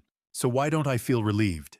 I stand at the podium in a downtown Portland conference room, looking out at roughly 50 faces, survivors of elder abuse journalists, a city council member, and the board of the Margaret Hayes Foundation for Elder Justice. It is mid-November, 1 year after Jessica and Brad were arrested. Behind me hang 3 photographs. Margaret at our wedding, Tyler on the backyard swing, and Frank and me reviewing evidence. I begin. A year ago, those I trusted most plotted to take my home and freedom. Thousands of older Americans face similar betrayals every year. The Margaret Hayes Foundation offers free legal representation, investigative support, and counseling to victims of elder abuse. Our $200,000 in seed funding came from recovered assets and donations. Every dollar protects our community's most vulnerable. Frank sits in the front row nodding. Martin Blackwell is beside him with his legal pad. Detective Sarah Patterson stands near the door badge on her belt. Tyler, now 17 and a high school senior, sits beside Sarah. His eyes are more focused than they were a year ago. He just applied to Portland State's Justice Studies program. Last week, he told me, "Grandpa, after I graduate next summer, I want to spend every break volunteering for the foundation." I nodded. "We'll be lucky to have you. Jessica is not here. She is still incarcerated at Coffee Creek Correctional Facility. 1 year has passed, not enough to erase the pain, but enough for her letters to shift from excuses to genuine remorse. She has at least 4 more years before parole eligibility. Over 12 months, I received 4 handwritten letters from her, each apologizing, explaining, pleading. I replied once with a short postcard. "I hope you are safe. I am not ready for more." I keep them all in Margaret's desk drawer. 10 months after her arrest, Tyler asked to visit her. I drove him to the prison and waited while he went inside for 30 minutes. When he returned, his eyes were red. Halfway home, he said quietly, "She asked if I forgive her. I said I'm trying, but I need more time." I squeezed his shoulder. "That's honest. Honesty is enough." 6 months after the foundation's launch, 18 months after Jessica's arrest, I made my own visit. I sat across from her plexiglass between us and picked up the phone. She looked older, hair tied back, face pale, hands clasped. "Dad, thank you for coming." I let the silence stretch, then asked, "Are you okay?" She shook her head. No, but I'm alive, and I think about you and Tyler every day. I know I can't undo what I did. I just want you to know I see it now. I nodded slowly. I'm trying to forgive you, Jess. It's a process. Some days I've made progress. Other days I'm still angry. But I refuse to carry that anger forever. Margaret used to say, forgiveness is not for the other person. It's so you can let go of the rock you're carrying. Jessica wiped her eyes. Is Tyler okay? I hesitated. He's strong, applying to college, wants to help at the foundation. Her face crumpled. That's good. Tell him I'm proud of him. I promised. We talked for 10 more minutes. Small things, careful things, and when the guard signaled time, I stood and placed my palm against the glass. She did the same. I left feeling lighter, though the weight was not entirely gone.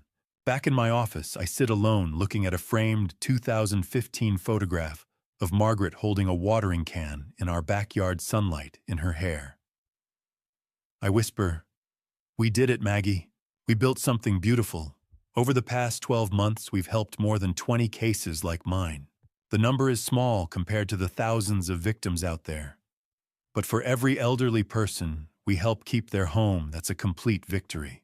I think about Frank, who answers my calls at any hour. Martin, who waived his fees. Sarah, who visits every Thursday.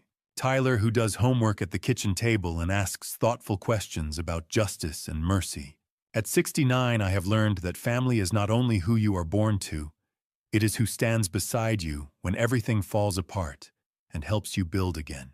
One Saturday afternoon, Tyler and I sit on the old swing in the backyard. The ropes creak softly. He asks, "Do you ever regret it?" Turning Mom in, I think for a long moment, then shake my head. I regret that it came to that. I regret the years of lies. But no, I don't regret protecting you or this house or the truth. Love doesn't mean letting someone destroy you. Sometimes it means saying no. He nods and leans his head on my shoulder. I love you, Grandpa. I love you too, kid. The sun sets, painting the Portland sky orange and purple. The foundation's work will continue. Jessica will serve her time, and one day maybe we will sit together without glass between us. For now, I have a grandson preparing for college with dreams of justice, a team who became family, and a mission that honors Margaret's memory. The foundation we built is strong. The foundation we are is stronger still. I've told you this family story, not because I want you to admire the dad revenge of an old man pushing 70. I'm telling you because I want you to learn what cost me dearly to understand never trust blindly, even if it's your own child. I signed papers without reading them carefully. I trusted Jessica simply because she smiled and called me Dad. I thought family love could replace vigilance. And I was wrong. Don't be like me, read every legal document before you sign. Ask an independent lawyer. Protect yourself even when the person across from you is family. The lesson from my family story is simple: love doesn't mean abandoning boundaries. Forgiveness doesn't mean letting others destroy you. And sometimes dad revenge isn't about vengeance. It's about standing up to protect what's right, even when you must face your own children. My personal view, after everything, God gave me strength to fight when I thought I had no way out. He didn't save me from the storm, but he gave me people like Frank, Martin, Sarah, and Tyler, people who stood by me when everything collapsed. That's the real miracle. If you're in a similar situation, if someone is exploiting you because of your age, because of your trust act now, don't wait. Record everything. Save evidence. Find a lawyer. Call the police. The best dad revenge is surviving and taking back control of your life. Margaret once said, "Forgiveness is letting go of the rock you're carrying." But before you let go, make sure you've finished building the wall that protects you. My family story taught me that protection comes before peace. Final note: this content contains dramatized storytelling elements for educational purposes. Some details are fictionalized, but the lessons and messages are entirely valuable. If this style doesn't suit you, that's okay. Please seek content that better fits your needs.